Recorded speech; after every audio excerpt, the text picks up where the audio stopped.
You know how some recipes just never get old? This week I'm sharing 3 of my favorite recipes that I absolutely love and I could eat every week without getting sick of them. Starting strong con número 1, sopita con arroz. Girl, if you can cut some things up, put them in a pot with water and let it simmer, you can make sopita con arroz. Okay, this is such a basic meal, super nostalgic for me. Delicious, very cheap to make. You get so many servings out of this and you can customize it exactly how you like. For this recipe, I used carrots, celery, onion, squash, potato, and red meat. But like I said, you can make this and put whatever you want in this. My mom used to make it with yuca, hard-boiled eggs, and corn. Like anything that you want to stew in there and get those flavors, you can put it in there. Like literally just make a sopa.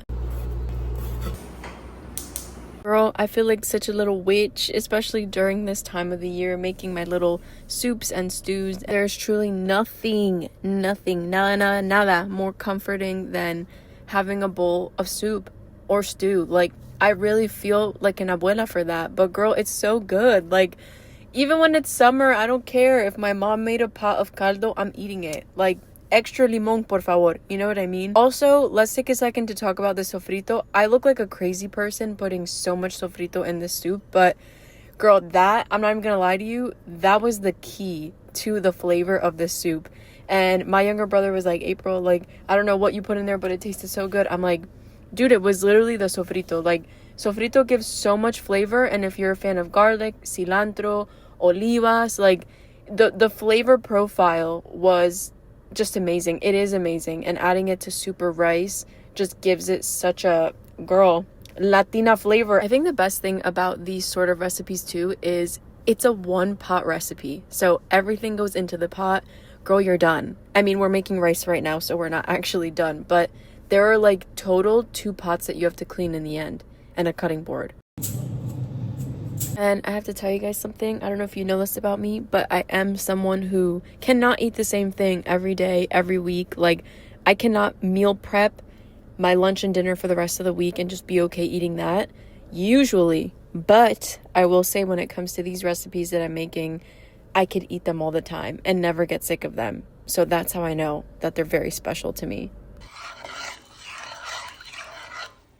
Con la sopita y el arroz on your stovetop, girl, your whole house is about to be smelling so good. I swear to God. The cilantro with the garlic, con el limón. O sea, I love checking for salt, pepper, and spices at the very end once everything's cooked. I feel like I have a clear vision on what I want it to taste like, and it's just more accurate then, if that makes sense. But I always add my little limoncito y cilantro at the very end, just so it stays bright, and it just, oh my God. Just watching it now, I'm like, I want to eat this again. I have always been a very big white rice con limón y cilantro kind of girl. But as of recently, I have been pulling out that salsa de tomate and making my own little like Spanish Mexican style rice. It adds so much flavor and honestly makes all the difference, especially in this meal. Seguimos con número 2, your elevated BLT. Girl, I have always been a fan of BLTs. Let me tell you a little something about me. I was never really a picky eater growing up. I honestly ate everything. But when there were times where I didn't know what to get at a restaurant, or if we were out, and girl, I don't know, I just wanted like a safe choice when it came to eating, I would always order a BLT. But as I get older, I realize that maturing is adding even more ingredients to your BLT and kind of elevating it. And if you really want to get crazy with it, grill your bread with a little bit of vegan butter or regular butter instead of just toasting it. And dude, my mom actually used to make me tomato sandwiches on grilled bread, but she would like aplastar el pan so much that it was super thin, and girl, it was on the bread. Like, it really made the difference with that sandwich because it was just tomatoes. There was nothing else in it. So do you guys happen to have a hack to thinly cutting your onions? Because why do I feel like I'm going to cut my hand off every time I do this? I want to say the most important part about this sandwich is how you layer it. Okay, mayo first, a little bit of red chili pepper flakes.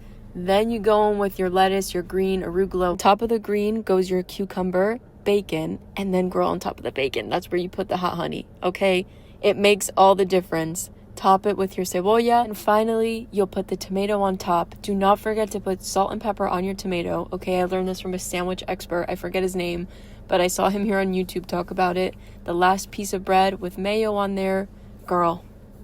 Moment of silence for this sandwichito, o sea, and with your favorite chips. Like, you know what? I'm slowly realizing that all these meals I'm making in this video are just meals that I loved eating as a kid. And honestly, to this day, I will never get sick of. Número 3, tuna salad tostadas.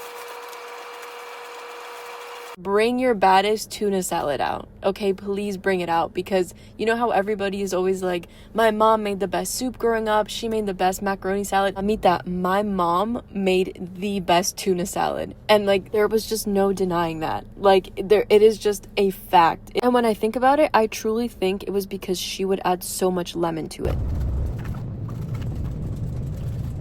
Growing up, me and my brothers would all serve ourselves a bowl, and we'd either have the, oh my god, don't judge us, the nacho cheese Doritos or the blue bag, the Cool Ranch, and we would just go to town on this tuna salad, dude. Like it was so good. Also, today I found out that there could be soy in your tuna, so from now on I'm checking the back of my tuna cans, because I didn't even know that that was a thing. But I guess in the vegetable broth there's soy, but I looked at a couple cans in the store and it said contains soy, which I'm like, girl, what the heck? Also, for some reason, tuna salad is one of those things that when I don't really have an appetite or I'm not really in the mood for anything, my stomach is kind of like, you know, it's really just not craving much.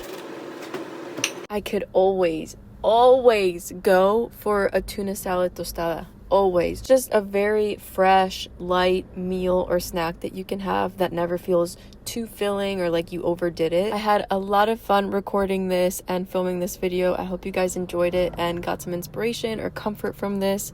And let me know, what are your favorite dishes that you could eat all the time without getting sick of them?